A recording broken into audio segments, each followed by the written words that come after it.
अब बर्फ की सीमा है, स्थूल है, हवाओं के अधीन है। ब्रह्म न स्थूल है, न सीमा है, न किसी के अधीन है।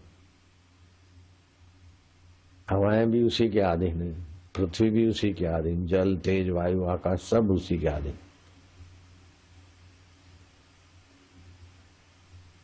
सूर्य की किरण वहां से चलती है 1,86,000 माइल की गति से 1 सेकंड में। यहाँ 8 मिनट लगते, उतने करोड़ माइल सूरज हमसे दूर है।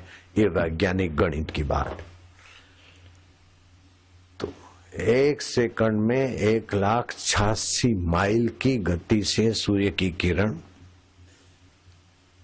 1,86,000 की गति से सूर्य की किरण चलती है और यहाँ उसको पहुंचने में 8 मिनट लगते हैं। कितने करोड़ माइल सूरज हमसे दूर है, लेकिन आपको सूर्य देखने में 8 मिनट लगते क्या? 8 सेकंड लगते हैं क्या? आंख खोली और सूर्य देखे।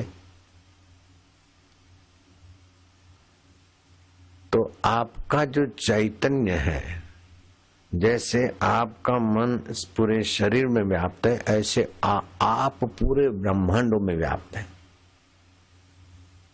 आंख खोलते ही देख लेते सूरज को, तो आपका देखने का जो ज्ञान सत्ता है वही की वही वहां है। जो चिदघन सत्ता है, शरीर को मैं मानोगे तो सूरज बहुत दूर है, लेकिन अपने को मैं मानोगे तो सूरज आपके अंदर ही है। तुम इतने उससे व्यापक हो जाता। एक सूरज नहीं, आकाश गंगा में कई सूर्य और कई आकाश गंगाएं तुम में ही लहरा रही। तुम इतने सूक्ष्मतम चैतन्य आत्मा हो। ये वाणी के द्वारा मैं तुमको कितना भी बताऊंगा, पूरा वर्णन नहीं कर सकूंगा। इसलिए उपनिषद कहती है यतो वाचो निवर्तन्ते, जब वाणी नहीं जा सकती तुम वो हो। अप्राप्य सा मन सा सह, मन से वो प्राप्त नहीं होता। मन से प्राप्त होगा साकार आकृति, कृष्ण भगवान, राम भगवान, शिव भगवान। लेकिन साकार जिसके सत्ता से साकार है, दिखता है, तुम देखते हो और वो आशीर्वाद देता, उन दोनों का जो मूल तत्व है वो आंखों से नहीं दिख सकता है, मन से नहीं सोचा जा सकता, बुद्धि की पकड़ में आने का सवाल ही नहीं। ऐसा सूक्ष्म।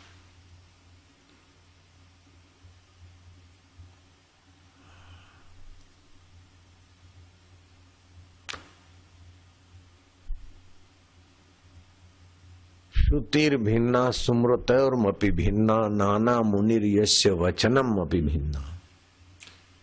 श्रुति का भिन्न भिन्न अभिप्राय, स्मृतियां भिन्न भिन्न अभिप्राय, अनेक प्रकार के मुनियों के वचन भी भिन्न भिन्न।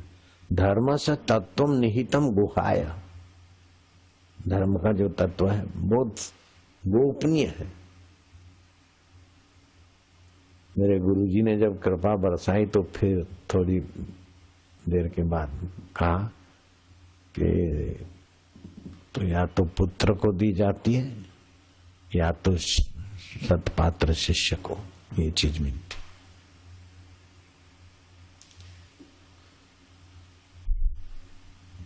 तो कई हजारों लाखों लोग गुरुदेव के चरणों में आए, फायदा तो सभी को हुआ, लेकिन आखिरी चीज का फायदा तो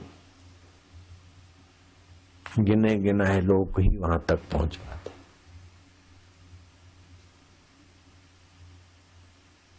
नानक जी ने कहा, अरब खरबदा लेखा गने नानक, कोटिन में कोई जिन आपा चीन्या। जिसने अपने को शुद्ध रूप में जाना, सात्विक जान लेगा, धर्मात्मा जान लेगा, साधक जान लेगा, सुख दुख में सम रहने वाला मान लेगा, लेकिन सम रहने वाला भी तो जीव है। जो कुछ बोलेगा जीव की श्रेणी में आकर बोलेगा। ज्ञानी जो बोलेगा ब्राह्मी स्थिति हुई तो उसको तो दोनों दिखता है।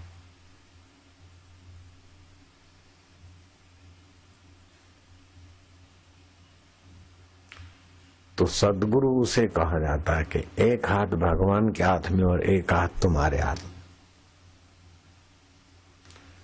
तो मनुष्य जीवन की समस्याएं और मन और बुद्धि की स्थितियां जो है उसी से गुजरे हैं, तो उसको भी जानते, और ईश्वर में प्रतिष्ठित हुए उनको भी जानते। ऐसे कोई कभी कभार धरती पे मिलते कहीं कहीं। श्री कृष्ण ने कहा मनुष्याणाम सहस्त्रेषु, हजारों मनुष्यों में को, मनुष्याणाम सहस्त्रेषु कश्चित एतदि सिद्ध है, हजारों में कोई सिद्धि को पाता है। सिद्धि का मतलब है अंतःकरण के सत्य संकल्प, अंतःकरण की शुद्धि। सिद्ध पुरुष की पहचान है वो चाहे उसके लिए उसे हाथ पैर न चलाना पड़े, वो प्रकृति में घटना घट जाए। ये सिद्ध पुरुष की सिद्धि है, ईश्वर का ऐश्वर्य। तो भगवान कैसे कहते? भगवान, जिसकी सत्ता से भरण पोषण हो, जिसकी सत्ता से गमनागमन हो, जिसकी सत्ता से वाणी स्फुरित है, और सब बदलने पर भी जो नहीं बदलता वो ही भगवान है। उसको जिसने जाना वो कृष्ण भगवान, राम भगवान, व्यास भगवान, बुद्ध भगवान, लोग उपाधि दें चाहे न दें। अब शबरी विलन को कोई शबरी भगवान नहीं कहते, तभी भी शबरी वही है। कबीर को भगवान नहीं कहते, फिर भी कबीर वही है। जहाँ राम जी है, जहाँ कृष्ण है, जहाँ शबरी है, जहाँ जनक है। क्योंकि ब्रह्म का अनुभव सभी को समान होता है। जैसे गरीब अमीर को सूरज वैसे का वैसा दिखेगा, ऐसा नहीं कि गरीब को कुछ अलग ढंग का सूरज दिखे, अमीर को अलग ढंग का दिखे। सूर्य की अपनी सत्ता जो कहते हुए, ऐसे ब्रह्म का साक्षात्कार ऐसा नहीं कि कोई बड़ा गुरु है तो उसको बड़ा ब्रह्म, पूरा ब्रह्म देखेगा, कोई आधा गुरु है तो आधा ब्रह्म, ऐसा नहीं। जो वशिष्ठ महाराज को अनुभव हुआ वही राम जी को हुआ, जो राम जी को हुआ वही मेरे लीलाशाह भगवान को।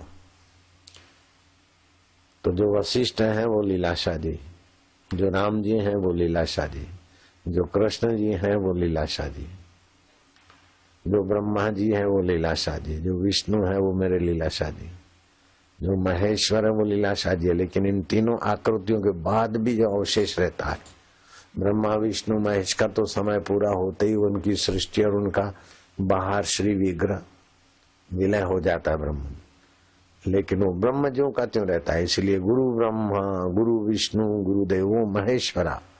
लेकिन ऋषि यहाँ रुकते नहीं। गुरु साक्षात पर ब्रह्मा, ब्रह्मलोक चला जाए, विष्णु लोक विलय हो जाए, शिवलोक विलय हो जाए, फिर भी जो रह जाता है उसको बोलते अच्युत।